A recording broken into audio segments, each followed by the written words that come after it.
नमस्कार, मी Pankaj Mahadik SSM news मध्ये आपल्या सगळ्यांचं स्वागत आहे। सध्या आपण तडसर जिल्हा परिषद आणि पंचायत समिती गणामध्ये नेमकं काय वातावरण आहे, कोणता उमेदवार निवडून येणार या संदर्भात चर्चा करण्यासाठी आज आपल्यासोबत युवा नेते आणि युवा उद्योजक ऋतुराज पाटील आहेत। त्यांच्यासोबत आपण संवाद साधणार आहोत। दादा नमस्कार। नमस्कार। सुरुवातीला तुम्ही या गावामध्येच नाही तर पूर्ण परिसरामध्ये गेल्या अनेक वर्षांपासून काम करताय, सामाजिक काम देखील तुमचं मोठं आहे, तर थोडीशी आपली पार्श्वभूमी सांगा। नमस्कार, मी ऋतुराज पाटील। माझे आजोबा स्वातंत्र्य झाल्यापासून गेली 40 वर्ष गावामध्ये मुलगी पाटील की पोलीस पाटील हे कार्यभार सांभाळत होते। त्यांनी क्रांतिसिंह नाना पाटील, त्याच्यानंतर यशवंतराव चव्हाण, वसंतदादा, स्वर्गीय पतंगरावजी कदम साहेब यांच्या बरोबरीनं काम केलेलं आहे। आमच्या घराला एक सामाजिक वारसा खूप मोठ्या प्रमाणात आहे। या माध्यमातून आम्ही गावात नेहमी एक राजकारण बाजूला ठेवून नेहमी आम्ही सामाजिक कार्य करत असतो।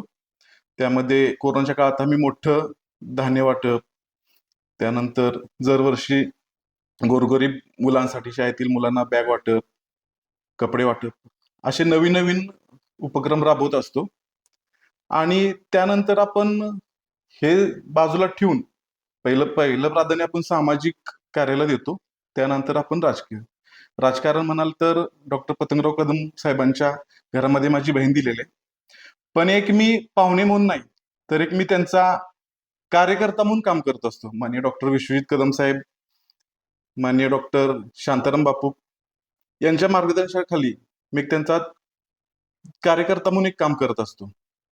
आता या निवडणुकीच्या निमित्ताने काँग्रेसने जे जिल्हा परिषद आणि पंचायत समितीला दोन्ही उमेदवार दिलेले आहेत, त्या उमेदवारांच्या पाठीशी तुम्ही कशा पद्धतीने काम करताय आणि कशी रणनीती असणार आहे?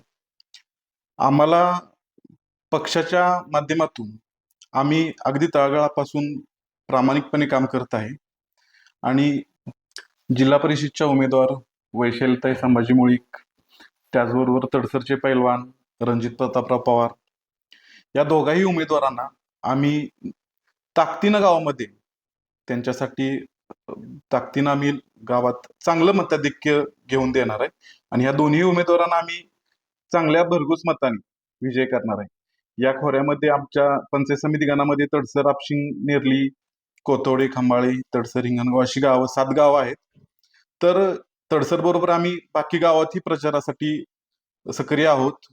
बाकी गावातही चांगलं वातावरण आहे, लोकांचा प्रतिसाद अतिशय चांगला आहे।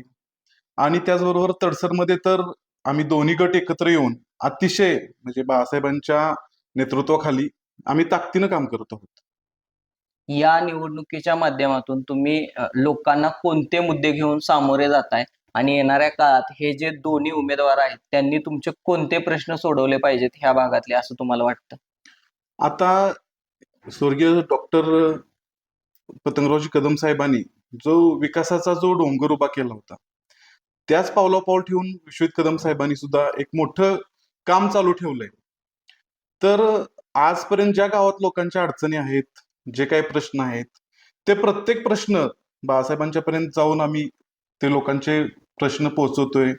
तर ते प्रत्येक प्रश्न बाळासाहेब मार्गी लावतायत लोकांचे। आणि कुठल्याही मला नाही वाटत की अशी कुठलं काम एखादं राहिलं असेल। आता विकासाचा विचार केला तर अतिशय निधी तडसरमध्ये आलेला आहे आणि इथून पुढेही बाळासाहेबांच्या माध्यमातून तो वाढतच चाललेला आहे।